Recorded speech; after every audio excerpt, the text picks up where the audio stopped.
राजूर महाराष्ट्रातील निसर्गाचं वरदान लाभलेलं एक छोटंसं गाव आणि त्या गावातील एक 17 वर्षाची मुलगी ऋतुजा शिंगाडे. शिक्षणात हुशार, आयुष्यात काहीतरी करायचे हे ध्येय बाळगणारी. पण 21 एप्रिल 2025 पासून तिचं आयुष्य जणू थांबूनच गेलं एका गंभीर आजारामुळे.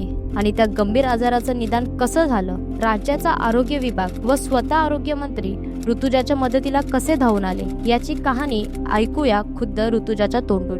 माझं नाव ऋतुजा जयवंत शिंगाडे. 21 तारखेला पोटात दुखत होतं रात्री. त्याच्यानंतर 22 तारखेला गावातल्याच दवाखान्यामध्ये ॲडमिट गेले होते हे करायला.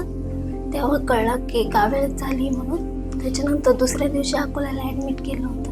त्याच्यानंतरचं नाही आठवण मला काही. या मुलीला माझ्या कावीळचा आजार झाला पाण्यामुळं.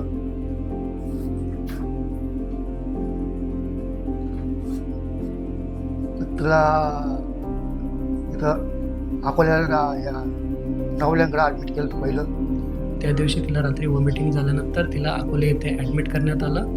अकोल्यामध्ये ती 2 दिवस IPD होती. त्यानंतर तिला तिथनं तक्रार कमी न झाल्या कारणाने तिला संगमनेरला पाठवण्यात आलं डॉक्टर सोनंबेकर यांच्याकडे. तिथं तिला हेपॅटिक एन्सेफॅलोपॅथी असं निदान झाल्यानंतर तिला रुग्णाची परिस्थिती सगळी नातेवाईकांना सांगितल्यानंतर नातेवाईकांनी तिला सह्याद्री हॉस्पिटलला नेण्याचा निर्णय घेतला आणि 25 तारखेला ती सह्याद्री हॉस्पिटल येथे ॲडमिट झाली. ऋतुजाचा भाऊ, मोठा भाऊ किरण जयवंत शिंगाडे, जो की मास कम्युनिकेशन करून मुंबईत चित्रपट सृष्टीमध्ये एक छोटं मोठं काम करतोय, स्ट्रगल करतोय. तर तो तिकडनं पुण्याला आला.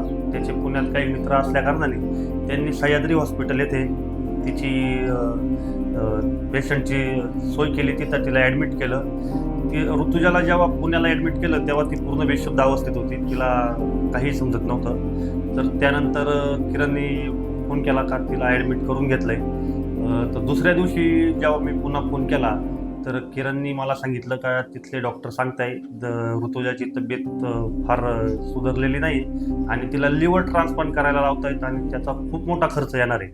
तर मग आपण तसा त्याला आधार दिला का किरण काय होणार नाही, उपचार चालू राहू दे, आपण बघू. तर त्याच्याकडे थोडीफार असणारी जी सेविंग आहे, थोडीफार आता 2-3-4 वर्ष झाले तो मुंबईत काम करतोय, त्याच्यावर त्याचा पहिला 1-2 दिवसाचा खर्च भागला.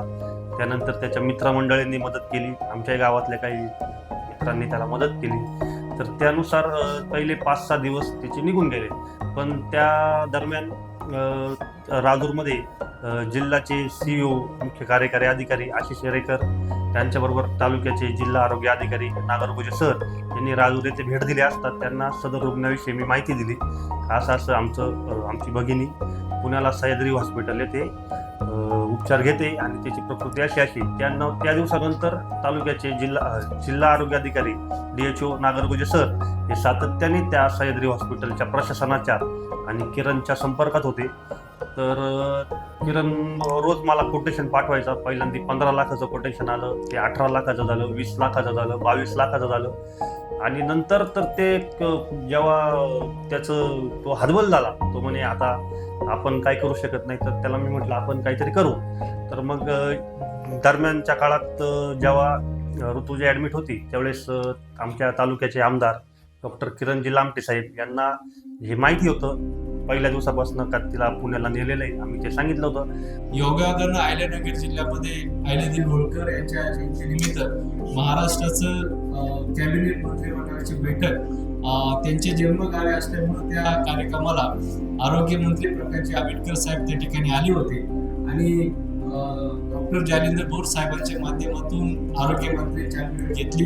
तर तालुक्यातील शिवसेना नेते, तालुक्याचे माजी सभापती मारुती मेंगा, तालुका शिवसेनेचे तालुका अध्यक्ष सुशांत जिगजे आणि तालुक्याचे अकोले तालुक्यातील शिवसेना नेते जावेद जागीरदार आणि मी स्वतः हर्षल मुतड, आम्ही 4 जण अहिल्यानगर शहरामध्ये माननीय मंत्री महोदयांना भेटलो. पेशंटची सद्यस्थिती सांगितली. त्यांना सांगितलं का पेशंट दारिद्र्यरेषेखालच्या कुटुंबातील आहे. मग त्यांनी तात्काळ त्यांच्या मंत्री महोदयांनी त्यांच्या यंत्रणेला आदेशित केलं आणि दुसऱ्याच दिवशी हॉस्पिटल प्रशासनाला संबंधित बिल माफ करावं म्हणून पत्र दिलं. ते सह्याद्री हॉस्पिटल धर्मादाय आयुक्तामध्ये असल्या कारणाने मंत्री महोदयांनी केलेल्या पत्र व्यवहाराला तात्काळ मंजुरी मिळाली आणि त्या पेशंटचं बिल प्रशासन माफ करतंय असं सांगितलं. आरोग्यमंत्री प्रकाशजी आंबेडकर यांचं करावं तेवढं कौतुक थोडं आहे. त्यांच्या यंत्रणेने लगेच चला आमचे ग्रामपंचायत सदस्य राम मुथुडक आणि काही सहकारी त्यांना भेटले आणि आंबेडकर साहेबांच्या हॉस्पिटलचं संपूर्ण बिल माफ केलं. जवळजवळ 22 लाखाचं बिल माफ केलं त्यांनी. कुठल्या एका पत्रावर आणि एका फोनवरती तेवढं सगळं बिल माफ केलं. ती कन्या व्यवस्थित घरी आलेली आहे. तसं तर सामान्य कुटुंबाला 1 लाख हा आकडाच फार मोठा आहे, तेव्हा 33 लाख रुपये तर मी तर म्हणतो सामान्य लोकांच्या आवाक्याबाहेरचा आहे. स्वप्नातही इतक्या मोठ्या रकमेचा विचार सुद्धा येत नाही. खरं तर जो काही प्रसंग ह्या परिवारामध्ये आला, इतकी मोठी रक्कम जर आपल्यासारख्या परिवारामध्ये देखील सुद्धा जर भरायची वेळ आली तर आपल्याला देखील सुद्धा ती भरता येणार नाही. अशा प्रकारची इतकी मोठी अडचण आरोग्यमंत्र्यांनी या ठिकाणी दूर केली आणि म्हणून याची आम्ही सर्वजण जाणीव ठेवू. तो परिवार देखील सुद्धा त्यांचे ऋण कधी विसरणार नाही.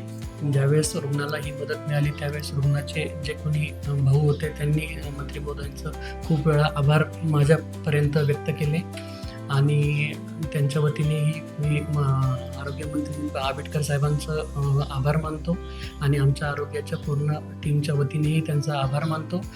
पूर्ण गावाचे आशीर्वाद ऋतुजाच्या मागे असल्यामुळे आणि मंत्री महोदयांचं इतकी कॅबिनेट मंत्री असून देखील इतकी सहज भेट झाली आणि ही मदत मिळाली त्याबद्दल त्यांच्याकडून आणि मी स्वतः त्यांचा आभार. ऋतुजाचं आयुष्य पुन्हा पूर्वपदावर आलंय, पण त्यामागे आहे एक संपूर्ण यंत्रणेचा हात. आपल्या महाराष्ट्राची शासकीय आरोग्य यंत्रणा जी खंबीरपणे न बोलता न थांबता प्रत्येक जीवासाठी लढते.